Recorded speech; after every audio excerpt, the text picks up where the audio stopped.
നമസ്കാരം. നമ്മുടെ ജസ്ന സലീം അറിയാത്തവരായിട്ട് ആരുമില്ല അല്ലേ? ഇപ്പോ പുതിയൊരു അടവുമായിട്ട് ഇറങ്ങിയേക്കാണ്. ഞാനിങ്ങനെ പറയാൻ കാരണം എന്ന് വെച്ച് കഴിഞ്ഞാല്, ഞാനും ശരിക്കും പറഞ്ഞൊരു ഗുരുവായൂരപ്പ ഭക്തയാണ്. അവരുടെ ഫോട്ടോ കണ്ട് ഞാനും ഇഷ്ടപ്പെട്ട് ഓർഡർ ചെയ്ത് വരുത്തി ഞങ്ങളെ കടയിൽ കൊണ്ടുവച്ച് നല്ല എട്ടിന്റെ പണി കിട്ടിയതാണ് എനിക്ക്. ഞാൻ ഈ പറയുന്നത് കൊണ്ട് ഒരാളെങ്കിലും ഫോട്ടോ വാങ്ങിക്കാതിരിക്കാൻ വേണ്ടിയിട്ടാണ് ഞാൻ പറയുന്നത്. ഇപ്പൊ ഈ വീഡിയോ എത്ര പേര് കാണുമെന്നോ അല്ലെങ്കിൽ എത്ര പേര് ഇതിനകത്ത് റിയാക്ട് ചെയ്യുമെന്നൊന്നും എനിക്കറിയില്ലെങ്കിൽ ഒരു രീതിയിലും ഈ ഫോട്ടോ ഒരു മനുഷ്യരും വാങ്ങിക്കരുത്. പ്രത്യേകിച്ച് നമ്മുടെ ഹിന്ദുമത വിശ്വാസികൾ, ഗുരുവായൂരപ്പനെ സ്നേഹിക്കുന്ന ഒരു മനുഷ്യരും അല്ലെങ്കിൽ ഗുരുവായൂരപ്പനിൽ വിശ്വസിക്കുന്ന ഒരു മനുഷ്യരും ഈ ഫോട്ടോ വാങ്ങിക്കരുത്. ഞാനും വിദേശത്തായിരുന്ന സമയത്ത് എനിക്ക് ഈ ഫോട്ടോ കണ്ട് ഒരുപാട് ആഗ്രഹം തോന്നിയാണ് ഞാനും ഇത് വാങ്ങിച്ചത്. പക്ഷേ ഞാൻ എന്റെ കടയെ കൊണ്ടുവന്ന് ഞാനിപ്പോ 24 നാട്ടിൽ വന്നിട്ട് ഞാനൊരു ഹോട്ടൽ തുടങ്ങി. നല്ല രീതിയിൽ പ്രവർത്തിച്ചെന്നൊരു ഹോട്ടലായിരുന്നു. നല്ല രീതിയിൽ എന്ന് പറഞ്ഞു കഴിഞ്ഞാൽ നല്ല രീതിയിൽ പ്രവർത്തിച്ചെന്നായിരുന്നു.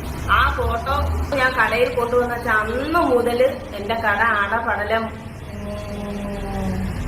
മൂഞ്ചിരി എന്ന് വേണം പറയാം. ഹലോ, ജലജ ചേച്ചിയാണോ? ജലജ ചേച്ചിയാണോ? ആ, ജലജ ചേച്ചിയാണ്. എന്ത്, ആരാണ്? ചേച്ചി, എന്റെ പേര് ഹസൻ എന്നാണ്. സ്ഥലം കരുനാപ്പള്ളിയാണ്. ഞാൻ ചേച്ചിയുടെ യൂട്യൂബിൽ ഒരു വീഡിയോ കണ്ടിരുന്നു, ജസ്ന സലീമിനെ കുറിച്ച്. അതിനെ കുറിച്ച് 1-2 കാര്യങ്ങൾ സംസാരിക്കാനാണ്. ചേച്ചിക്ക് സമയമുണ്ടോ? സമയമുണ്ട്, പറഞ്ഞോ. ചേച്ചിയുടെ വീഡിയോയിൽ ചേച്ചി അവരുടെ കയ്യിൽ നിന്ന് കൃഷ്ണന്റെ ചിത്രങ്ങൾ വാങ്ങിയതും അത് പിന്നെ അതുമായി ബന്ധപ്പെട്ട കാര്യങ്ങളാണല്ലോ ചേച്ചി പറയുന്നത്.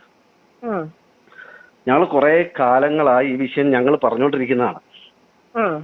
ഈ സ്ത്രീ നടത്തുന്ന ഒരു തട്ടിപ്പാണിതെന്നും അവര് കൃഷ്ണനെ മറയാക്കി ഹൈന്ദവരായ സാധുക്കളായ നിഷ്കളങ്കരായ മനുഷ്യരെ ചൂഷണം ചെയ്തുകൊണ്ടിരിക്കുകയാണെന്ന് കുറെ കാലങ്ങളായി ഞങ്ങൾ പറഞ്ഞുകൊണ്ടിരിക്കുകയാണ്. കുറച്ച് ക്യാഷ് കിട്ടി തുടങ്ങിയപ്പോൾ അവർ ഈ മുസ്ലിങ്ങളെയും ഹിന്ദുക്കൾക്കുമിടയിൽ പലതരത്തിലുള്ള കളികൾ നടത്തി കലാപശ്രമത്തിന് ഹൈക്കോടതിയിൽ അവർക്കെതിരെ കേസുണ്ട്. ഇതിനെതിരെ നിരന്തരം ഞങ്ങൾ സംസാരിച്ചുകൊണ്ടേയിരുന്നു. അപ്പൊ ഞങ്ങളെ പലരും തീവ്രവാദികളാക്കി. അവർ ഹിന്ദു ഐക്യവേദിയുടെ വേദിയിൽ പോയി അവർ പ്രസംഗിച്ചത് എന്നെ മുസ്ലിങ്ങൾ ഭീഷണിപ്പെടുത്തുകയാണ്, ഞാൻ തട്ടമിട്ടുകൊണ്ട് കൃഷ്ണന്റെ ചിത്രം വരയ്ക്കുന്നതിന് ഇസ്ലാമിക ഭീകരർ എന്നെ ഭീഷണിപ്പെടുത്തുന്നു, എന്റെ ജീവിതം തകർക്കുന്നു. പക്ഷേ ഈ നാട്ടിലെ ബഹുഭൂരിപക്ഷം വരുന്ന ഹിന്ദുക്കൾ, നല്ലവരായ ഹിന്ദുക്കൾ എന്നോട് പറഞ്ഞു, നീ തട്ടമിട്ടുകൊണ്ട് തന്നെ കൃഷ്ണന്റെ ചിത്രങ്ങൾ വരയ്ക്കണം, എങ്കിലേ അതിനൊരു പൂർണ്ണത കിട്ടുകയുള്ളൂ. അതുകൊണ്ട് ഈ തട്ടം ഞാൻ ഒരിക്കലും ഒഴിവാക്കില്ല, ഞാൻ ഈ തട്ടമിട്ടുകൊണ്ട് തന്നെ പൂർണ്ണനായ കൃഷ്ണനെ വരച്ച് ഹൈന്ദവരായ ജനങ്ങൾക്ക് നൽകും എന്ന് പറഞ്ഞ അതേ ജസ്ന സലീം ഇപ്പൊ കുറച്ച് നാളുകൾക്ക് മുമ്പ് ഞാനിതാ ഇസ്ലാം മതം തന്നെ ഉപേക്ഷിച്ചിരിക്കുന്നു എന്ന് പ്രഖ്യാപിച്ചിരിക്കുകയാണ്. വെറും 7ാം ക്ലാസ് മാത്രം പഠിച്ച ഒരു നാടൻ പെൺകുട്ടിയല്ല ഈ ജസ്ന സലീം. അവര് നമ്മുടെ നാട്ടിൽ വളർന്നു വരുന്ന ജനങ്ങൾക്കിടയിൽ ഉണ്ടായിരിക്കുന്ന വിഭാഗീയതയെ മുതലെടുത്തുകൊണ്ട് പറ്റുമെങ്കിൽ കലാപം വരെ ഉണ്ടാക്കാനുള്ള പല പ്രവർത്തികളും നടത്തി. ഞാൻ അവരുടെ മഹലിന്റെ സെക്രട്ടറിയായിട്ട് സംസാരിച്ച ആളാണ്. എന്നോട് അവരുടെ മഹലിലെ സെക്രട്ടറി ആയിട്ട് ഞാൻ സംസാരിച്ചിരുന്നു. പള്ളിയിലെ സെക്രട്ടറി ആയിട്ട് അദ്ദേഹം എന്നോട് പറഞ്ഞത്, ഹസനെ, ഈ നാട്ടിൽ ഞങ്ങൾ ഹിന്ദുക്കളും മുസ്ലിങ്ങളും വളരെ സന്തോഷത്തോടു കൂടി ജീവിക്കുന്ന ഒരു നാടാണ്. നിങ്ങളുടെ നാടുകളെ അപേക്ഷിച്ച് ഇവിടെ മറ്റൊരു പ്രത്യേകത ഉണ്ട്. ഞങ്ങളുടെ പിന്നെ പള്ളിയോടടുത്തുള്ള ക്ഷേത്രത്തിൽ ഉത്സവം വരുമ്പോൾ ഞങ്ങളെ ആ ക്ഷേത്ര കമ്മിറ്റി അങ്ങോട്ട് ക്ഷണിക്കും. ഞങ്ങൾ അവിടെ പോയി ഫുഡ് കഴിക്കും. നമ്മുടെ പള്ളിയിൽ പരിപാടി വരുമ്പോൾ ക്ഷേത്ര കമ്മിറ്റി ഇങ്ങോട്ട് ക്ഷണിക്കും. അങ്ങനെ വളരെ മതസൗഹാർദ്ദത്തോടു കൂടി ജീവിക്കുന്ന ഞങ്ങളുടെ ഈ നാട്ടില് ഞങ്ങൾ പരസ്പരം പങ്കെടുത്ത ആ ക്ഷേത്രത്തിന്റെ പരിപാടി പരസ്യമായി സോഷ്യൽ മീഡിയയിൽ പ്രചരിപ്പിച്ച് ഇതൊരു വർഗീയ കലാപത്തിന് അവള് എന്താ പറയുക, അതിനുള്ളൊരു സ്കോപ്പ് ഉണ്ടോ എന്ന് നോക്കി അതിന് വേണ്ട വിഭാഗീയ പ്രവർത്തനങ്ങൾ പോലും അവള് നടത്തി. അതോടുകൂടി ആ നാട്ടുകാർക്ക് ഇവളെ മനസ്സിലായി. ചേച്ചി ഒന്ന് ആലോചിച്ച് നോക്കണം, അവള് പരസ്യമായിട്ട് അവളുടെ യൂട്യൂബ് ചാനലിൽ വന്നിരുന്ന് പറഞ്ഞതാണ്, മദ്രസകളിൽ പഠിപ്പിക്കുന്നത് അമുസ്ലിങ്ങളെല്ലാവരും, ഞാനിപ്പോ സംസാരിക്കുന്ന ഞാനൊരു സഹോദരിയെ പോലെ കാണുന്ന ചേച്ചി അടക്കമുള്ളവർ നരകത്തിലെ വിറകുകൊള്ളികളാണ് എന്നാണ് ഞങ്ങളുടെ മദ്രസകളിൽ പഠിപ്പിക്കുന്നതെന്ന് പച്ചയായി പറഞ്ഞവളാണ്. ഞാൻ അവരോട് ചോദിച്ചു, അത് നിങ്ങൾ തെളിയിച്ചാൽ, ഏത് മദ്രസയിൽ ഏത് സിലബസിൽ ഏത് ക്ലാസ്സിൽ പഠിച്ചു നിങ്ങൾ തെളിയിച്ചാൽ നിങ്ങൾക്ക് 10 ലക്ഷം രൂപ ഞാൻ തരാമെന്ന് പറഞ്ഞ് 2 തവണ ഞാൻ അവരെ വെല്ലുവിളിച്ചതാണ്. അവരാ വെല്ലുവിളി ഇതുവരെ ഏറ്റെടുത്തിട്ടില്ല. പകരം എന്നെ തെറി വിളിക്കുക, എന്റെ മരിച്ചുപോയ മാതാപിതാക്കളെ തെറി വിളിക്കുക, ഇത്തരത്തിലുള്ള പരിപാടികളാണ് നടത്തുന്നത്.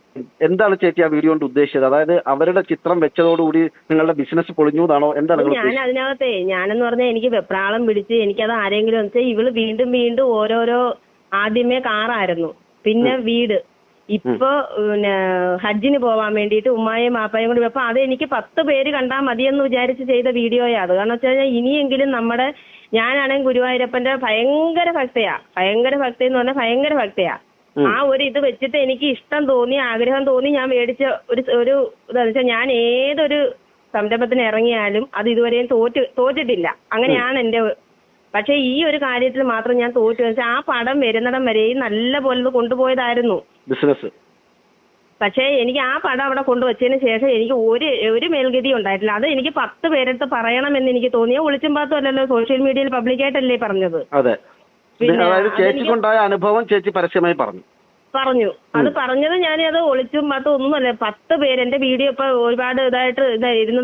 അപ്പൊ അത് 10 പേര് കാണട്ടെന്നും പറഞ്ഞുകൊണ്ട് ഞാൻ ചെയ്ത വീഡിയോ ആണ്. 10 പേര് കണ്ട ആ ഒരു 10 പേരെടുത്ത് പറയുമ്പോ അറിയുമല്ലോ. അപ്പൊ ഹിന്ദു മതക്കാർ ആ ഫോട്ടോ വാങ്ങിക്കരുതെന്ന് വിചാരിച്ച് തന്നെയാണ് ഞാൻ പറഞ്ഞത്. ഞാൻ പറഞ്ഞിട്ടേ അവള് ഓരോരോ ഇത് കാണിക്കുന്നതെല്ലാം എനിക്ക് ഇപ്പോഴാണ് ഞാൻ ഒരു 2-3 വീഡിയോ അവളെ സപ്പോർട്ട് ചെയ്ത് ഇട്ടിട്ടുണ്ട്. ഞാൻ എന്റെ ചാനലിൽ നോക്കുമ്പോ അറിയാം. പക്ഷെ ഇപ്പൊ അവള് ഓരോരോ പ്രവൃത്തികൾ കാണുമ്പോ മലയാളികൾ ചോറല്ലേ തിന്നുന്നത്. അവർക്ക് മനസ്സിലാവൂലേ ഇവൾ എന്തിനാണ് ഈ കാണിക്കുന്നതെന്ന്. ഇതാണ് ചേച്ചി ഞങ്ങളും പറഞ്ഞുകൊണ്ടിരുന്നത്. നമ്മൾ ഇതിനകത്ത് സാമാന്യ ബുദ്ധി എന്ന് പറയുന്നത് ഒന്നുണ്ട്. എന്താണെന്നറിയോ, ഇപ്പൊ ചേച്ചി ജലജ ചേച്ചി എന്ന ചേച്ചി ഈ ഹിന്ദു മതത്തിൽ ജീവിക്കുന്നു, ഹിന്ദുമത വിശ്വാസങ്ങൾ അനുസരിച്ച് ജീവിക്കുന്നു. നാളെ ചേച്ചിയുടെ തലയിൽ ഒരു കുബുദ്ധി വർക്ക് ചെയ്തിട്ട് ചേച്ചിയുടെ വിശ്വാസങ്ങളെയും സങ്കല്പങ്ങളെയും സമുദായത്തെ ഒക്കെ തള്ളി പറഞ്ഞുകൊണ്ട് ഏതെങ്കിലും ഈ മുസ്ലിങ്ങൾ പോകുന്ന മക്കയുടെയോ മദീനയുടെയോ തീർത്ഥാടന കേന്ദ്രത്തിന്റെ ചിത്രങ്ങൾ വരച്ച് വിറ്റ് 4 കാശ് കിട്ടുമ്പോൾ ചേച്ചി ഈ സമുദായത്തെ തള്ളി പറയുന്നത് കാണുമ്പോൾ ഞാൻ അടക്കമുള്ള മുസ്ലിങ്ങൾ എന്താ ചെയ്യാം, ഞങ്ങൾ എന്താ ചിന്തിക്കാം? അവിടെയാണ് നമ്മുടെ സാമാന്യ ബുദ്ധി വർക്ക് ചെയ്യുന്നത്. കണ്ടില്ലേ, അവളുടെ സമുദായത്തെയും അവളുടെ ആചാരത്തെയും അവൾ പാരമ്പര്യമായി അവളുടെ ബന്ധുക്കളൊക്കെ അനുഭവിച്ചും അത് വിശ്വസിച്ചും വന്ന ഒരു മതത്തെ തള്ളി പറഞ്ഞുകൊണ്ട് നമ്മുടെ മുസ്ലിം മതത്തിലെ കൗബയുടെ അല്ലെ മക്കയുടെ ചിത്രങ്ങൾ വിറ്റ് അവൾ പൈസ ഉണ്ടാക്കുന്നു. സ്വന്തം സമുദായത്തെ തള്ളി പറഞ്ഞ അവള് നാളെ നമ്മളെ തള്ളി പറയില്ലെന്ന് എന്താ ഉറപ്പ്? നമ്മൾ സാമാന്യമായി ഒന്ന് ചിന്തിക്കട്ടെ. ഇത് തന്നെയാണ് ഞങ്ങളും പറഞ്ഞുകൊണ്ടിരുന്നത്. നിങ്ങൾ ഹൈന്ദവരോട് ഞങ്ങൾ പറഞ്ഞു, പ്രിയപ്പെട്ട ഹൈന്ദവ സഹോദരങ്ങളെ, നിങ്ങൾ ഇവളെ പൊക്കി തലയിൽ വെച്ചാൽ ഇവള് വരച്ച ചിത്രങ്ങൾ വാങ്ങി നിങ്ങൾ ഇവളുടെ ചിത്രങ്ങൾ വാങ്ങി വീട്ടിൽ വെച്ച് എന്തോ വലിയ സംഭവമാണെന്ന് പറഞ്ഞ് നിങ്ങൾ കൊണ്ട് നടക്കരുത്. കാരണം സ്വന്തം സമുദായത്തെയും സ്വന്തം വിശ്വാസത്തെയും സ്വന്തം കാഴ്ചപ്പാടിനെയും ഒക്കെ തള്ളി പറഞ്ഞിട്ട് നിങ്ങളുടെ മതത്തിലെ ഒരു ദൈവത്തെ പൊക്കിക്കൊണ്ട് വന്ന് അതിന്റെ ചിത്രങ്ങളും കൊണ്ടുവന്ന് നിങ്ങളത് വാങ്ങിച്ച് നിങ്ങളുടെ വീട്ടിൽ വെച്ചാൽ ഞങ്ങളുടെ അറബിയിൽ പറയും നിങ്ങൾക്ക് അതുകൊണ്ട് ഒരു ബർക്കത്തും ഉണ്ടാവാൻ പോകുന്നില്ല, നിങ്ങൾക്ക് ഒരു ഐശ്വര്യം ഉണ്ടാവില്ല. കാരണം അത് മറ്റൊരു സമുദായത്തെ ചവിട്ടി തേച്ചുകൊണ്ടും അവരെ പൂർണ്ണമായും അവർക്കെതിരെ കള്ളത്തരങ്ങളും നുണയും വർഗീയതയും പറഞ്ഞിട്ട് കൊണ്ടുവന്ന് ഉണ്ടാക്കിയ പൈസ കൊണ്ടാണ് അവൾ അത് ഉണ്ടാക്കുന്നത്. അതുകൊണ്ട് നിങ്ങൾക്ക് ഒരു ഐശ്വര്യം ഉണ്ടാവാൻ പോകുന്നില്ല. ഈ സാമാന്യ ബുദ്ധി ഇവിടുത്തെ നമ്മുടെ ഹൈന്ദവരായ ജനങ്ങൾക്ക് ഉണ്ടാവണം. നമ്മൾക്ക് വിശ്വാസങ്ങളുണ്ട്. നമ്മൾ ഇപ്പൊ എന്താ പറയും, നമ്മുടെ നാട്ടിലൊക്കെ പല മുസ്ലിങ്ങളും ബിസിനസ് ചെയ്യുന്നു, പല ഹൈന്ദവ സഹോദരങ്ങളും ബിസിനസ് ചെയ്യുന്നു. നമ്മൾ അവരുടെ മതമോ ജാതിയോ പേരോ ഒന്നും നോക്കിയിട്ടല്ലല്ലോ ആ കടയിൽ കയറി അവരുടെ സാധനങ്ങൾ വാങ്ങുന്നത്. പക്ഷെ ഇതല്ലല്ലോ, ഇതങ്ങനെയല്ല. ഇത് പരസ്യമായി സോഷ്യൽ മീഡിയയിൽ വന്നിരുന്നുകൊണ്ട് മുസ്ലിങ്ങളെ തെറി പറയുക, മുസ്ലിങ്ങളെ ചീത്ത വിളിക്കുക. നിങ്ങളുടെ മുസ്ലിങ്ങളുടെ സപ്പോർട്ട് എനിക്ക് വേണ്ട, എനിക്ക് ജീവിക്കാൻ കൃഷ്ണൻ ഒരു വഴി കാണിച്ചു തന്നിട്ടുണ്ട്, ഞാൻ അതുകൊണ്ട് ജീവിക്കും. എന്നാൽ നിനക്ക് കൃഷ്ണനിൽ വിശ്വാസം ഉണ്ടെങ്കിൽ സഹോദരി, നീ ആ മതം സ്വീകരിച്ച് ഈ കപടനാടകം നിർത്ത്, എന്നിട്ട് ആ വിശ്വാസം അനുസരിച്ച് ജീവിക്ക്. ഈ 2 വള്ളത്തിലും ചവിട്ടി എന്തിനാ ഈ ആളുകളെ പറ്റിക്കുന്നത് എന്തിനാണ്? അതുകൊണ്ടാണ് ഹൈക്കോടതി പറഞ്ഞത്, നിങ്ങൾ ഈ ക്ഷേത്രത്തിൽ വന്ന് നിങ്ങളുടെ ആരാ പറഞ്ഞത്, മുസ്ലിമായ നിങ്ങൾ എന്തിന് ക്ഷേത്രത്തിൽ വന്നു അവിടുത്തെ വിഗ്രഹത്തിൽ മാല ചാർത്തി? എന്താണ് നിങ്ങൾക്ക് അതിനുള്ള അവകാശം? എന്താണ്? നിങ്ങളൊരു ഹൈന്ദവ മത വിശ്വാസിയാണോ? അല്ല. പിന്നെ എന്തിന് നിങ്ങൾ ഈ ക്ഷേത്രത്തിന്റെ കോമ്പൗണ്ടിൽ കയറി? ഹൈക്കോടതിയുള്ള ചോദ്യമാണ് ഇത്. നമ്മൾ കാണാതെ പോകരുത് ചേച്ചി. ഉപജീവന മാർഗമാണെങ്കിൽ നമുക്ക് അറിയാതെ എങ്ങനെയാണ് ചെയ്യുന്നതെന്ന്. ചേച്ചിയെ പോലെ ഒരാൾ മുമ്പോട്ട് വന്നത് ഞങ്ങൾ കുറെ കാലമായി പറഞ്ഞുകൊണ്ടിരിക്കുകയാണ്. അപ്പൊ ഈ ചിത്രം എത്ര രൂപ കൊടുത്ത ചേച്ചി വാങ്ങിയത്? 5000 കൊടുത്തു. ആ 5000ന്റെ ക്വാളിറ്റി അതിനുണ്ടോ? അതിന്റെ ഉണ്ടോ? അത് നമ്മളെന്തോ പറയുന്ന അന്നത്തെ ആ ഒരു ഇതിൽ ഞാൻ അതിനകത്ത് പറഞ്ഞിട്ടില്ലേ, അത് എനിക്ക് ഒരുപാട് ഇഷ്ടമായിരുന്നു. അതിനെ നമ്മൾ പുറമേ നിന്ന് കാണുമ്പോൾ നല്ല പൊലിമയായിട്ടല്ലേ കാണുന്നത്. പൊലിമയ്ക്കൊന്നും കുറവില്ല, പക്ഷെ അതിന്റെ ആ വർക്കിന്റെ ആയിരിക്കാം. പക്ഷെ അതിന്റെ അകത്ത് ഇട്ടേക്കുന്നതൊന്നും ഒരു 850 അല്ലെങ്കിൽ ഒരു 900 പോട്ടെ 1500 രൂപയുടെ അപ്പുറത്ത് ഒരു വില അതിനകത്ത് വരുന്നില്ല. പിന്നെ ഈ ആ ഒരു ഇതുകൊണ്ടാണ് എനിക്ക് അന്നത്തെ ആ ഒരു ആഗ്രഹം കൊണ്ട്, നമ്മൾ വെളിനാട്ടിൽ നിൽക്കുമ്പോഴേ, ഞാൻ വെളിയിലായിരുന്നു, അപ്പൊ ആ ഒരു സമയത്ത് എനിക്ക് ആഗ്രഹം തോന്നി, അങ്ങനെ അങ്ങ് വാങ്ങിച്ചതാ.